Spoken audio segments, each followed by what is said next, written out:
Welcome back friends to my channel. I'm Anjali, banking aspirant.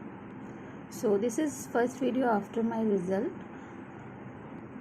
As I told, IBPS clerk was one of the exams जिससे मुझे काफ़ी उम्मीदें थी। और इस साल अगर मैं बोलूँ 2023 तो SSC मेरा कोई भी नहीं क्लियर हुआ था बिकॉज ऑफ GA। मेरा परफॉर्मेंस बहुत गंदा हो गया था। एंड देन बैंक में अगर मैं बात करूँ तो बैंक में मेरे PO नहीं क्लियर हुए थे एक भी। क्लर्क तीनों क्लियर हुए थे और तीनों ही क्लर्क में पहला RRB क्लर्क उतना ठीक गया नहीं था, तो उसमें मुझे कुछ होप थी भी नहीं। बट IBPS क्लर्क से मुझे काफ़ी होप्स थी, या मैं कह सकती हूँ कि मुझे पूरी होप उसी पे थी, क्योंकि SBI क्लर्क बाद में बहुत लास्ट में हुआ है अभी। और दूसरी चीज़ ये भी कि इसमें नॉर्मलाइजेशन होता है और फर्स्ट डे फर्स्ट शिफ्ट था मेरा, उतने अटम्प्ट्स नहीं हुए हैं, तो उसके अकॉर्डिंगली मैं IBPS को ज़्यादा प्रेफर कर रही थी। मुझे लग रहा था IBPS में मेरे चांसेस ज़्यादा हैं, बट अनफॉर्चुनेटली ऐसा नहीं हुआ। जो रिज़ल्ट आया वो बहुत ज़्यादा डिसहार्टनिंग था। सो कल और परसों 2 दिन तो मेरा बहुत बुरा गया है और बार बार चीज़ें याद आती हैं। आप जब उतना इनपुट देते हो और आउटपुट उतना नहीं निकलता तो काफ़ी डिसहार्टनिंग होता है। और same as RRB clerk English में ही फिर से मुझे काम मार्क्स कम मिले। जितने मेरी एक्सपेक्टेशंस थी उससे तो काफ़ी कम मिले। I was expecting somewhere around 25 and I got 18 point something. So कहीं ना कहीं वो चीज़ काफ़ी बुरी लगी मुझे। और रीजनिंग में भी I attempted I guess 15 and I got 10 point something. So reasoning में भी मुझे लग रहा है कि मेरा मे बी मेरा डेटा सफिशिएंसी गलत हुआ है। और GA में I was expecting 10 to 15, so I got 12। It was okay, but और सिलेक्शन नहीं हुआ। सो कोई एक्सक्यूज़ नहीं है, कुछ नहीं है कि इसकी वजह से या उसकी वजह से सिलेक्शन नहीं हुआ। सो नहीं हुआ। कमी है अभी कहीं, इसी वजह से नहीं हो रहा है। लोगों का हुआ है, मे बी कहीं कहीं लक होता है, मे बी मेरा लक फैक्टर अभी काम नहीं कर रहा है। और ऑलमोस्ट हर एग्ज़ाम में जब इतनी कम मार्जिन से रह जाता है तो काफ़ी ज़्यादा निगेटिव फील होता है, लगता है प्रिपरेशन ड्रॉप करना ये वो। But not in my case. मुझे कभी आज तक ऐसा नहीं फील हुआ कि मुझे प्रिपरेशन ड्रॉप करनी चाहिए। रीज़न इज़ बीइंग कि मेरे पास कोई ऑप्शन है ही नहीं। I have nothing to do. अगर मैंने इसको छोड़ा तो मैंने अपने लिए कोई ऑप्शन रखा ही नहीं है उसके अलावा। सो मेरे पास यही एक ऑप्शन है कि जब तक मेरी एज नहीं ख़त्म होती तब तक तो मुझे करना ही पड़ेगा। और दूसरी चीज़ ये कि मैं सेल्फ डिपेंडेंट हूँ तो मेरे पे उतना प्रेशर नहीं रहता है। बट हाँ, ऑब्वियसली टाइम कंस्ट्रेन होता है, टाइम जाता है।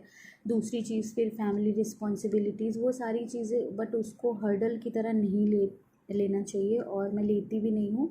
बट कहीं ना कहीं उससे अफेक्ट होता है। So it is a part of life.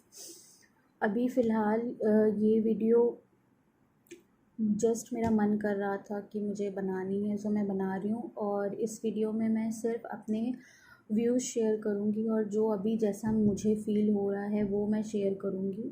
सो जैसे ही रिज़ल्ट आया था और नहीं हुआ है वो शैटर्ड। सो मेरी बहन ने मुझे सिर्फ एक बात बोली, अगर तुम्हारा इसमें हो भी जाता तो तुमको SBI चाहिए था, फिर SBI में भी हो जाता अगर, तो ये सीट वेस्ट होती। सो इसीलिए इसमें नहीं हुआ क्योंकि तुम्हारा वहाँ पे लिखा है। मे बी उसकी बात सच भी हो सकती है, बट मैंने अभी SBI क्लर्क से बहुत ज़्यादा होप्स नहीं रखी हैं, क्योंकि आप जब बहुत ज़्यादा होप्स रखो और फिर डिसहार्टन होता है, आपके साथ साथ आपकी पूरी फैमिली शैटर होती है उस चीज़ में। वो मैं अब नहीं चाहती हूँ। सो मैं अब उसके बारे में बिल्कुल भी नहीं सोच रही हूँ। हाँ, ये एक चीज़ ज़रूर है कि मुझे ये रियलाइजेशन हुआ है कि मे बी मुझे इस बार SBI में ही जाना है। अगर क्लर्क नहीं तो अप्रेंटिस के through he, but may be मेरा लक मुझे SBI ही ले जाना चाहता है। So let's see. अभी एक चीज़ तो है, एटलीस्ट अप्रेंटिस है, ऐसा नहीं है कि कुछ भी नहीं है। सो आई एम थिंकिंग कि अगर मुझे पास में मिल जाएगा तो मैं ज्वाइन करूँगी। अभी कोई उधर से नोटिस वगैरह नहीं आया है प्रोसीजर का। आई गेस अब इलेक्शंस के बाद ही होंगे जो भी चीज़ें होंगी, क्योंकि जो भी नोटिफिकेशन आया है एसबीआई का उसमें मेंशन है कि जो भी रिक्रूटमेंट प्रोसेसेस वगैरह हैं वो अभी नहीं होंगे। सो आई एम थिंकिंग कि वो सब बाद में ही होगा, बट देखते हैं जो भी होता है।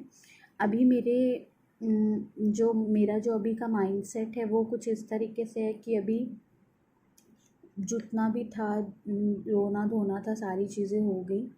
वापस से स्टार्ट करना है 2024 के लिए ऑब्वियसली। और ये सब छोटे छोटे से जो बैकलॉग्स हैं इन सब चीज़ों को दिमाग से निकाल के अब ये है कि अगर इंग्लिश ही आपको प्रॉब्लम दे रही है तो आप इंग्लिश की प्रॉब्लम को ही ख़त्म कर दो। अभी दिमाग में बस वो चल रहा है, और बाकी देखते हैं क्या रहता है आगे। बट अभी टाइम और वेस्ट नहीं करना है मुझे, और मैं वापस से अपना स्टार्ट कर रही हूँ, क्योंकि जब तक रिज़ल्ट नहीं आया था लगभग 10 से 15 दिन से पढ़ाई उस हिसाब की नहीं हो पा रही है। और आई थिंक 20 और 21 से ही मन नहीं कर रहा है पढ़ने का। सो उस हिसाब से उस एफिकेसी के साथ नहीं पढ़ाई हो रही थी। बट अब रिज़ल्ट आ गया है और फेल हो चुके हैं, और फेलियर इतना ज़्यादा बुरा लग चुका है कि अब और कोई ऑप्शन नहीं समझ में आ रहा है। सो अब आगे बढ़ना है, आरबीआई के लिए प्रिपरेशन स्टार्ट करनी है। स्टार्ट तो हुई है, वापस से कंटिन्यू करनी है, और एक पॉजिटिव होप के साथ। और अब तो तब तक नहीं रुकना है जब तक आरबीआई नहीं क्रैक होता है। ये वाला माइंडसेट लेके आगे बढ़ रही हूँ मैं फ़िलहाल। और मे बी इसमें कोई ऐसा कमेंट आ सकता है कि क्लर्क नहीं निकल रहा और आरबीआई ऐसा कुछ।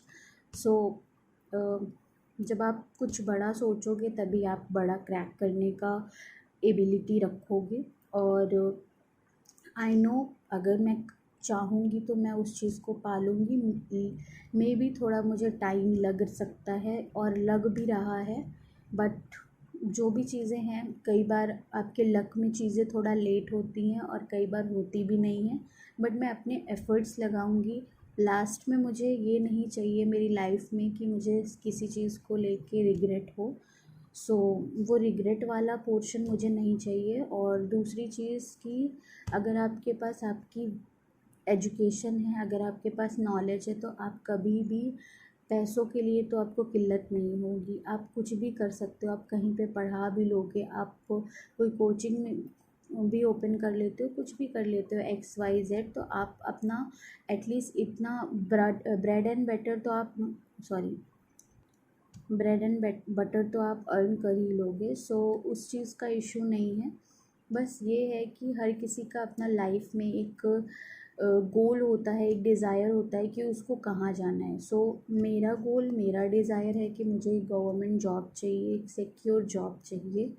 और ये डिटर्मिनेशन है कि मुझे चाहिए वो चीज़। सो वो मैं पाके रहूँगी, इस बार नहीं तो अगले साल, बट मुझे करना है वो चीज़ और वो पाना है मुझे। ये अभी मेरा डिटर्मिनेशन है। और मैं ट्राई करूँगी कि नेक्स्ट ईयर मेरे सारे प्री निकले। इस बार भी मैंने खुद से प्रॉमिस किया था कि मैं सारे प्री निकालूँगी, बट नहीं हो पाया वैसा। कहीं ना कहीं मुझसे कमी छूट गई है, अब वो कमी नहीं छोड़नी है। और जो भी अभी सब्जेक्ट्स में थोड़ी सी कमी छूट रही है उस पे वर्क करना है। बाकी जिन लोगों का भी नहीं हो पाया है, जैसे कि बहुत सारे लोगों का मैंने देखा है जो यूट्यूब पर हैं और जो नहीं भी होंगे, बहुत सारे लोग हैं जिनका नहीं हो पाया। ऑब्वियसली 1 लाख बच्चे अगर मेंस दे रहे हैं और 8,000 बच्चों का 8,500 बच्चों का लाइक जो मैंने क्लर्क का काउंट किया था तो 8,700 समथिंग वैकेंसीज़ आई थी। सो उनका ही हो रहा है। बाकी के जो बच्चे हैं, अगर मैं मोटा मोटा 10,000 भी मान लूँ, 10,000 वैकेंसीज़ के अलावा जो बच्चे हैं उनका क्या। मान लो अगर IBPS PO SO सबका मिला दो तो 13-14 हज़ार बच्चे ही सेलेक्ट हो रहे हैं, उसके अलावा जो बच्चे हैं उनका क्या। सो ये एक चीज़ है। दूसरी चीज़ है कि खुद को पॉजिटिव करने के लिए आप छोटी छोटी चीज़ें सोच सकते हो। लाइक बहुत सारे बच्चे होंगे जिन्होंने आरबीआई असिस्टेंट जिनका सिलेक्शन आरबीआई असिस्टेंट में ऑलरेडी हो चुका होगा, उन्होंने भी ये एग्ज़ाम दिया होगा। सो वो अगर वहाँ पे है और होम पोस्टिंग होगी तो वो नहीं छोड़ेंगे। फिर ऐसे भी होंगे जिनका एसबीआई पीओ में निकल चुका होगा, या फिर क्लर्क, अगर जिनका क्लर्क पीओ निकला है तो वो पीओ को ही चूज़ करेंगे। कुछ ऐसे भी होंगे जो एसओ को भी दिए होंगे। सो वो बहुत सारे अलग अलग जगह पे लोग जो इंश्योरेंस वगैरह के अलग अलग एग्ज़ाम्स हुए थे, अगर वहाँ पे देख लेते, सो ओवरऑल मिला के एसबीआई क्लर्क में फिर बहुत सारी वैकेंसीज वैकेंट रह जाएंगी, क्योंकि अलग अलग जगह लोग चले जाएंगे। जिनको आईबीपीएस क्लर्क से होम स्टेट मिल जाएगा वो जिनको हो होम के नियर बाय पोस्टिंग मिल जाएगी तो वो फिर एसबीआई की तरफ नहीं जाएंगे। सो इस तरीके से अगर आप सोचोगे तो आपको एक पॉजिटिव होप मिलेगी।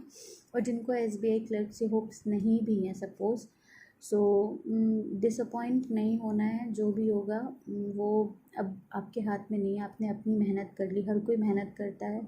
कई बार सिर्फ हमारी मेहनत काम नहीं आती, हमारा लक भी मैटर करता है। सो लक को भी सही करने की कोशिश करो। लाइक अगर आपका लक आपका साथ नहीं दे रहा है तो कुछ करो, चीज़ों को पूजा पाठ शुरू कर दो, थोड़ा सा पॉजिटिव सराउंडिंग रखो, पॉजिटिव एनवायरनमेंट क्रिएट करके रहो, ताकि आप एक पॉजिटिव माइंडसेट के साथ अप्रोच करो चीज़ों को। अगर नेगेटिव माइंडसेट के साथ रहेगा तो आपका मेंटल हेल्थ में प्रॉब्लम आएगा, और मेंटल हेल्थ डिस्टर्ब नहीं होनी चाहिए। सो यही है, बहुत सारी चीज़ें हैं मन में, बहुत सारे थॉट्स है, डाउट्स हैं, बहुत सारी शिकायतें हैं खुद से।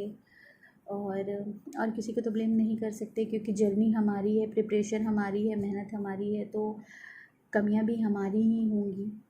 और मे बी जो आपसे ज़्यादा डिज़र्विंग है वो वहाँ पे है। मैं हमेशा यही बोलती हूँ कि जो डिज़र्विंग हो उसी को सीट मिले, तो उसी से अगर अंदाज़ा लगा ले तो मेरे से जो ज़्यादा डिज़र्विंग है आज उनको जॉब मिली है, मैं अभी उतनी डिज़र्विंग नहीं हूँ शायद, इसलिए मुझे नहीं मिल पाई है। ये हमेशा माइंडसेट रहना चाहिए, और मैंने हमेशा अपना माइंडसेट यही रखा है। फिर कुछ लोगों का मैंने देखा है अभी, उनका रहता है 2 साल हो गए, 3 साल हो गए, नहीं निकल रहा है। सिर्फ 2 साल 3 साल हुए नहीं निकला है, 5 साल 6 साल 7 साल वालों का भी सोच लो, जो इतने टाइम से। और ऐसा नहीं है कि उनकी मेहनत में कमी है, वो घास नहीं छील रहे हैं बैठ के, उन्होंने भी बहुत मेहनत की है और उनका लक कहीं ना कहीं साथ नहीं दे रहा है।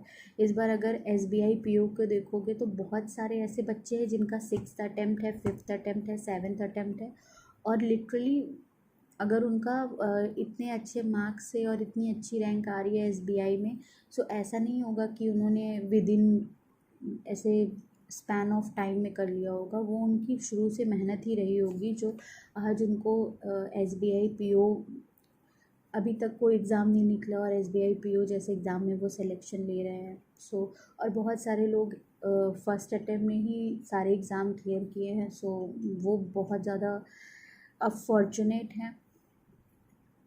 सबका अपना लाइफ का जर्नी होता है, पार्ट होता है, और अपने एक्सपीरियंसेस होते हैं। सो कभी किसी और के एक्सपीरियंसेस से खुद के एक्सपीरियंसेस को आप कंपेयर मत करो।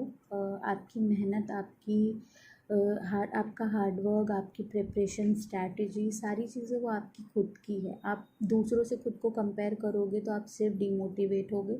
किसी से भी किसी को कोई मोटिवेशन नहीं मिलता है। किसी की सैलरी स्लिप देख के आप मोटिवेट नहीं होते हो, आप डीमोटिवेट होते हो। आपको ये फील होता है कि उसको इतने पैसे मिल रहे हैं, मुझे नहीं मिल रहे, वो डीमोटिवेशन है।